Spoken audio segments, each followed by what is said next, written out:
मेहनत की कमाई। बहुत समय पहले की बात है। एक बड़ा मेहनती किसान था। उस बार उसकी फसल भी बड़ी अच्छी हुई थी। आखिरकार मेरी मेहनत सफल हुई। उसने शहर की मंडी में काफी अच्छे मुनाफे से फसल बेची। 300 सोने की मोहरें। इस मोटी रकम के बारे में मैं किसी को नहीं बताऊंगा। घर आकर उसने धन जमीन में गाड़ दिया। बस अब इसे कोई नहीं चुरा सकता। कुछ दिन बाद 300 ही थी या ज्यादा? एक बार फिर से गिन के देखता हूँ। उसने दरवाजा बंद कर सौकल लगा दी। अब कौन आ टपका? मोहरें छिपा देनी चाहिए। उसने जल्दी से मोहरें थैली में भर दी। हे भगवान, कहाँ छिपाऊं इस थैली को? ये पतीला ठीक रहेगा। दरवाजे पर उसका मित्र खड़ा था। अरे दोस्त, मैं बाजार जा रहा था, सोचा शायद तुम्हें भी चलना होगा। हाँ हाँ चलो। इतने में उसकी पत्नी भी आ गई। भाग्यवान, मैं दोपहर तक आ जाऊंगा, खाना तैयार रखना। जल्दी में वह मोहरों वाली थैली की बात भूल ही गया। उसकी पत्नी रसोई में आई तो घर में पानी की एक बूंद भी नहीं है, मुझे पहले पानी लाना चाहिए। उसने एक पतीला उठाया, नदी की ओर जा ही रही थी कि अचानक उसे ख्याल आया, वो लौटने पर घर सूना पाएंगे तो चिढ़ेंगे। वाह, कसाई आ रहा है, बेचारा हमेशा मदद करता है। भैया, थोड़ा पानी ला दोगे? जरूर ला दूंगा बहन, लाओ पतीला। तुम घर जाओ, मैं पानी लेकर आता हूँ। नदी की ओर जाते समय उसे पतीले में कुछ आवाज सुनाई दी। क्या है इस पतीले में? अरे थैली, इतने सारे सोने के मोहरे, मेरी तो किस्मत खुल गई। वो पानी की बात भूल ही गया और शहर की ओर भागा। आज तो मैं अपने दोस्तों को दावत दूंगा, दावत। बाजार जाकर उसने एक तगड़ा बकरा खरीदा और लौटते समय मैं भी कैसा मूर्ख हूँ, थैली पर किसकी नजर पड़ गई तो इसे तुरंत छुपा देना चाहिए। लेकिन छुपाऊं कहाँ? अरे हाँ, बकरे के पेट से बेहतर जगह क्या हो सकती है भला? उसने वो सारी सोने की मोहरें बकरे को जबरदस्ती खिला दी। थोड़ा आगे जाने पर उसे अपना बेटा मिला। मुझे शहर में कुछ काम है, तुम इस बकरे को लेकर घर जाओ। ठीक है बापू। 2 मोहरों में खरीदा है, संभाल कर लेकर जाना इसे। हाँ बापू। रास्ते में लड़की को किसान और उसका मित्र मिले। बड़ा तगड़ा बकरा है, क्या तुम इसे बेचोगे? पहले दाम कितना दोगे बताओ। मैं इस बकरे के तुम्हें 3 मोहरे दे सकता हूँ। ठीक है, ले लो। वाह वाह, आज बड़ा अच्छा सौदा रहा है। इस सौदे से तो बापू बड़ा खुश होगा। 1 मोहर का फायदा जो हो गया। इधर किसान जब बकरे को लेकर घर लौटा, कितना तगड़ा बकरा है। हाँ, दोस्तों को दावत दूंगा, तुम इसे पीछे आंगन में बांध दो। और जैसे ही किसान घर में घुसा तो अरे मेरा पतीला कहाँ गया? मैंने पतीला यहाँ रखा था, क्या किया तुमने उसके साथ? कसाई को पानी लाने के लिए दिया था, लेकिन वो अभी तक आया ही नहीं। अरे भाग्यवान, वो कभी अब आएगा भी नहीं। पतीले में सोने की मोहरों वाली थैली थी। हाय राम, मुझे बताया क्यों नहीं आपने? हे भगवान, मेरे खून पसीने की कमाई लुट गई। जी आप दिल छोटा मत कीजिए, हमारी ईमान की कमाई कोई नहीं छीन सकता। ठीक कहती हो। चलो बकरे की बलि देकर भगवान से न्याय की दुआ मांगते हैं। दूसरे ही पल वह रसोई में दौड़ता हुआ आया। बड़े खुश हो? क्या माजरा है? मेरी मोहरों वाली थैली, मेरा धन बकरे के पेट में मिल गया। लेकिन वो वहाँ कैसे पहुँची? कसाई ने ही ठूसा होगा, उसी के बेटे से बकरा खरीदा है मैंने। अच्छा सबक मिला है उसे। अब धन हमेशा मैं अपने पास ही रखूंगा। दूसरे दिन किसी काम से किसान को शहर जाना था। लौटते समय कितनी गर्मी है, पानी में गोता लगा लेता हूँ, मजा आ जाएगा। अपने कपड़े और थैली वही किनारे पे रखकर वो नदी में उतर गया। उधर से गुजरते हुए एक चरवाहा की निगाह थैली पर पड़ी। अरे सोने की मोहरें, मेरी तो किस्मत खुल गई। और वो थैली लेकर चला गया। रास्ते में लगता है कोई आ रहा है, जरूर मेरी थैली छीन लेगा। मुझे इसे कहीं छुपा देना चाहिए। उसने थैली कुएं में फेंक दी। इसे बाद में आकर ले जाऊंगा। इधर किसान तरोताजा होकर बाहर निकला। हाँ, मजा आ गया। अब जल्दी घर चलना चाहिए। अरे मेरी मोहरों वाली थैली कहाँ गई? हे भगवान, मैंने फिर से धन गवा दिया। शोकाकुल किसान घर लौट रहा था कि आंधी आई। अरे मेरी पगड़ी। पगड़ी के पीछे भागता किसान कुएं के पास आ गया और पैर फिसलकर कुएं में गिर गया। बचाओ बचाओ, मेरा धन मुझे फिर मिल गया। वो कुएं से बाहर आया और घर पहुंचा। दूसरे दिन किसान और चरवाहे की भेंट गांव के बाजार में हुई। बड़े दुखी हो भाई, क्या हुआ? मैंने सोने की सिक्कों की थैली एक कुएं में छुपाई थी, अब जाकर देखा तो गायब है। मतलब वो थैली मेरी नहीं थी? तुम्हारी थैली सुरक्षित है भाई, मैंने समझा नदी किनारे खोई मेरी थैली है। आओ, तुम्हारा धन तुम्हें दे दूं। घर जाकर किसान ने मोहरों वाली थैली उसे दे दी। भगवान करे तुम्हारी थैली भी तुम्हें जल्द मिल जाए। जब चरवाहा घर की ओर जा रहा था, कैसा मूर्ख है, अपनी थैली भी नहीं पहचानता। चरवाहा घर पहुंचकर मेरे खोखले डंडे में ये मुहरें सुरक्षित रहेंगी।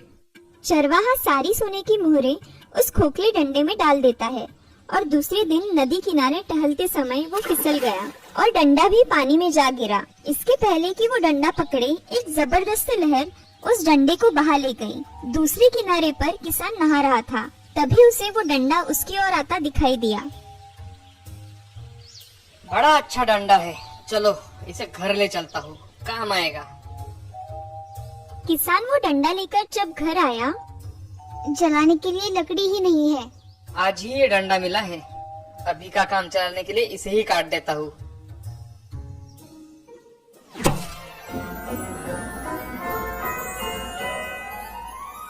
अरे मेरी मुहरें! मैंने 3 बार मेरी मुहरें खोई और तीनों बार मुझे मेरी मुहरें वापस मिल गई। ये सब भगवान की दया है। इस कहानी से हमें ये सीख मिलती है कि ईमानदारी की कमाई कभी कोई छीन नहीं सकता। भगवान तुम्हें वो हर हाल में वापस दे देता है। शामलपुर नाम के गांव में नदी के किनारे एक राधा बुढ़िया रहा करती थी।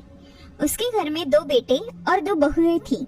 उसका पूरा परिवार भरा भरा हुआ था, मगर राधा का लालची स्वभाव उसे चैन से बैठने नहीं देता था। बुढ़िया का बड़ा बेटा रमेश और उसकी पत्नी शीला एक स्कूल में टीचर थे।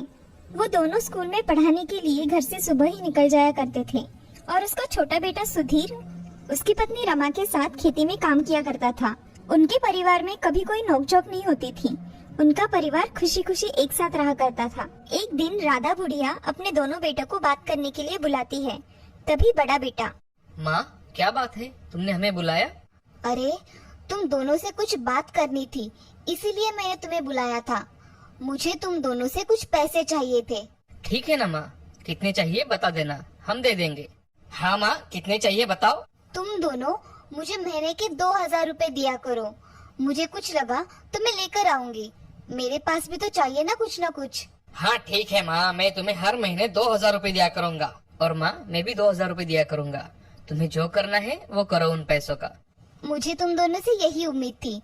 चलो अब मुझे काम करने हैं, तुम तुम्हारा काम करो। रमेश सुधीर से कुछ बात करता है और दोनों बोलते हैं, ये माँ को क्या हो गया है, ऐसे अचानक पैसे क्यों मांगने लगी है? क्या पता भैया, जाने दो, हमें बहुत काम है, चलो काम करते हैं। हाँ चलो। ऐसा कहकर रमेश और सुधीर अपना अपना काम करने के लिए चले जाते हैं। तभी रमेश की पत्नी शीला और सुधीर की पत्नी रमा रसोई में कुछ काम करती है। तभी रमेश शीला से, क्या मेरा टिफिन तैयार है? जी हो गया है, ये लीजिए। ऐसा कहकर शीला रमेश को टिफिन दे देती है और खुद भी तैयार होने चली जाती है। अब ऐसे ही बहुत दिन बीत जाते हैं। अब राधा दिन भर अपने आप से सोचती है कि अगर मैं मेरे पोता और पोती के खाने का सामान चुरा लूं, तो मुझे घर में बहुत सारा खाने को मिलेगा और मुझे बाहर से कुछ लाना भी नहीं पड़ेगा। ऐसा मन ही मन सोचकर राधा बुढ़िया बहुत खुश हो जाती है। अगले दिन सुधीर का बेटा श्रवण और रमेश की बेटी शर्वरी अपने स्कूल के लिए निकल जाते हैं। तभी राधा बुढ़िया उनके खाने का सामान जैसे बिस्किट, वेफर्स और चॉकलेट्स ऐसी सब चीजें चुराकर अपने कमरे में लेकर जाती है और वही कमरे में बैठकर उसे खा लेती है। मगर जब बच्चे स्कूल से घर आते हैं कि उनके खाने के सामान को किसी ने हाथ लगाया है, तभी दोनों बच्चे रमा के पास चले जाते हैं। चाची, हमारी खाने की चीजों को किसने हाथ लगाया? उसमें से बहुत खाने की चीजें गायब है। हाँ माँ, मेरी भी खाने की चीजें गायब हैं। कल तो चॉकलेट भी थी उसमें, आज चॉकलेट भी नहीं है। ये सब सुनकर रमा 1 मिनट के लिए शांत हो जाती है और कहती है, अरे बेटे, होंगे ना यही कहीं। तुम दोनों की खाने की चीजों को कौन हाथ लगाएगा? तुमने खाया होगा और याद नहीं होगा, समझे? अब जाओ, पढ़ाई नहीं करनी है। हाँ, हम जाते हैं। ऐसा बोलकर रमा वक्त को संभाल लेती है और अपने ही विचार में खो जाती है। इस घर में दीदी भी सुबह गई तो शाम को आती है और मैं भी काम में अटकी रहती हूँ। ये दोनों भाई तो काम से सुबह जल्दी घर से निकल जाते हैं और रहा माँ जी का, तो वो ऐसा क्यों करेगी? नहीं नहीं, मैं ऐसा कैसे सोच सकती हूँ? माँ जी क्यों बच्चों का खाने का सामान चोरी करेगी? मैं कुछ ज्यादा ही सोच रही हूँ। ऐसा सोचकर रमा अपने काम में लग जाती है। अब ऐसे ही बहुत दिन बीत जाते हैं। एक दिन बाहर एक आदमी आया था। वह 3 साड़ियों पे एक पतीला बेच रहा था। तभी राधा के मन में बैठे बैठे विचार आया, अगर मैंने इन दोनों की पुरानी साड़ियाँ बेच डाली तो मुझे बहुत सारे पैसे मिलेंगे और मैं कुछ खाने का सामान ला सकूंगी। नेक काम में देरी नहीं करनी चाहिए राधा, चलो पैसे कमाने का यही सही तरीका है। ऐसा सोचकर राधा अपने बहुओं की साड़ियाँ उस आदमी को बेच डालती है और उसके बदले में कुछ बर्तन खरीद लेती है और रमा को आवाज लगाती है, अरे ओ बहू, ये लो, मैंने तुम्हारे लिए नया बर्तन लेकर आई हूँ। ऐसा कहकर राधा वह बर्तन रमा के हाथों में दे देती है और रमा राधा से कहती है, माँ जी ये आपने कहाँ से लाए? इनकी तो कोई जरूरत नहीं थी। हमारे घर में बहुत सारे बर्तन हैं, इनकी कोई जरूरत नहीं है। मुझे दिखे तो मैं इन्हें लेकर आई, तुम्हें नहीं पसंद तो लाओ, मैं वापस कर देती हूँ। अरे नहीं माँ जी, मुझे अच्छे लगे, मैं इन्हें रख लेती हूँ। ऐसा कहकर राधा अपने कमरे में चली जाती है और उन साड़ियों को बेचकर जो पैसे आए थे उन्हें देख बहुत खुश हो जाती है। वो सारे पैसे अपने संदूक में छुपा के रखती है और उसके साथ उन दोनों की कीमती साड़ियाँ भी अंदर रख देती है। मन में कुछ और सोचने का विचार करती है। राधा का लालच दिन ब दिन बढ़ता ही जा रहा था। उसे पता नहीं था कि ये सब बातें घर वालों की नजर में आ सकती है। दूसरे दिन शीला अपनी साड़ी पहनने के लिए ढूंढती है, मगर उसे नहीं दिखती तो वो रमा के पास आ जाती है। अरे रमा, मेरी 2 साड़ियाँ तुम्हारे पास है क्या? नहीं दीदी, मैं भी आपसे पूछने आने वाली थी कि मेरी वाली साड़ी आपको दिखी क्या? अरे मेरी साड़ी तुम्हारे पास नहीं है तो कहाँ है? और तुम्हारी भी कोई साड़ी मेरे पास नहीं है। दीदी, पिछले कुछ दिनों से घर में कुछ अजीब ही हरकतें हो रही हैं। मगर क्या अजीब हो रहा है? दीदी, कुछ दिनों पहले बच्चों का खाने का सामान गायब हो गया था और कल हमारी साड़ियाँ और कल ही माँ जी ने बर्तन भी लाए जो कि उनकी कोई जरूरत नहीं थी। माँ जी ने बर्तन लाए? हाँ दीदी, यही तो मुझे कुछ ठीक नहीं लग रहा। हमें सावधान रहना होगा जिससे किसी को हम पर शक न हो और हमें घर में क्या हो रहा है ये भी पता चले, समझी? जी दीदी। ऐसा कहकर रमा और शीला अब घर में चौकन्ना होकर सारा काम किया करती थी। एक दिन रमा अपना काम कर रही थी और सभी और नजर रखकर थी, मगर उसके हाथ कुछ नहीं आया। अब ऐसे ही समय बीतता चला गया, मगर घर में छोटी मोटी चोरियां होती ही रही, मगर किसी को कुछ पता नहीं था कि ये सब कौन कर रहा है। एक दिन रमा राधा का कमरा साफ करने के लिए उसके कमरे में चली जाती है और वहाँ जाकर कमरा साफ करती है तो उसे संदूक के नीचे कुछ गिरा हुआ दिखाई देता है। वह शीला को बुलाती है और दोनों मिलकर संदूक को खोलती है।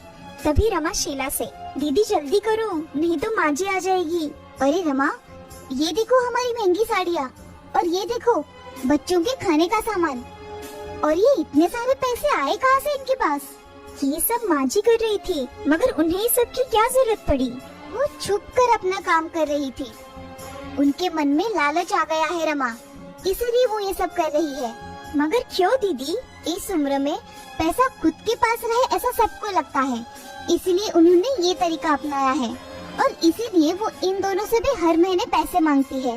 अब हम क्या करें? इन दोनों भाइयों को सारी बात बता दे क्या? अरे नहीं रमा, ऐसा मत करो, हमें माँ जी को रंगे हाथ पकड़ना है, समझी? बाद में देखेंगे कि क्या करना है, मगर अब हमें उन पर नजर रखनी पड़ेगी। जी दीदी। उन दोनों की बातें हो ही रही थी कि राधा वहाँ आ जाती है और उन्हें बोलती है, तुम दोनों मेरे कमरे में क्या कर रही हो? मैं आपके कमरे की सफाई करने के लिए यहाँ आई थी, तो दीदी को भी बुला लिया सफाई करने के लिए। अच्छा, अब जाओ तुम दोनों, कल हमारे यहाँ मेहमान आने वाले हैं। जी माँ जी, हम चलते हैं। ऐसा कहकर रमा और शीला वहाँ से चले जाते हैं और शीला रमा से, रमा मुझे लगता है माँ जी कल भी कुछ न कुछ करेगी, हमें उन पर ध्यान रखना होगा। जी दीदी, हम उन पर ध्यान रखेंगे। अगले दिन घर में मेहमान आने वाले थे, इसलिए बहुत सारे पकवान बन रहे थे। शीला और रमा काम करने में व्यस्त थी। तभी राधा किचन में आकर एक लड्डू का बॉक्स उठाती है और अपने कमरे में लेकर चली जाती है। ये सब रमा और शीला देख लेते हैं, मगर वह कुछ नहीं बोलते।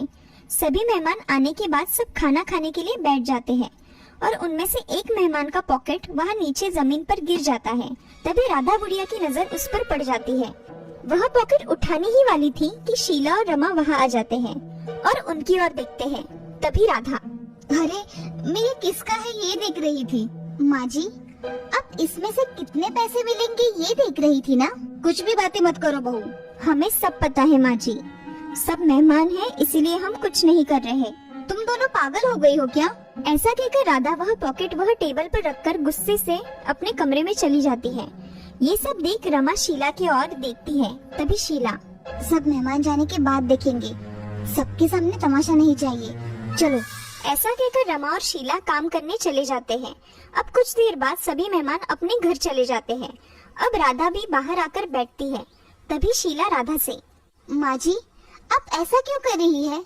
तुम क्या कह रही हो बहू? मुझे कुछ समझ नहीं आ रहा। ये सब बातें सुन रमेश और सुधीर भी वहाँ आ जाते हैं और शीला को ऐसी बातें कर रमेश शीला से, शीला तुम्हें समझ में आ रहा है कि तुम किससे और कैसी बातें कर रही हो?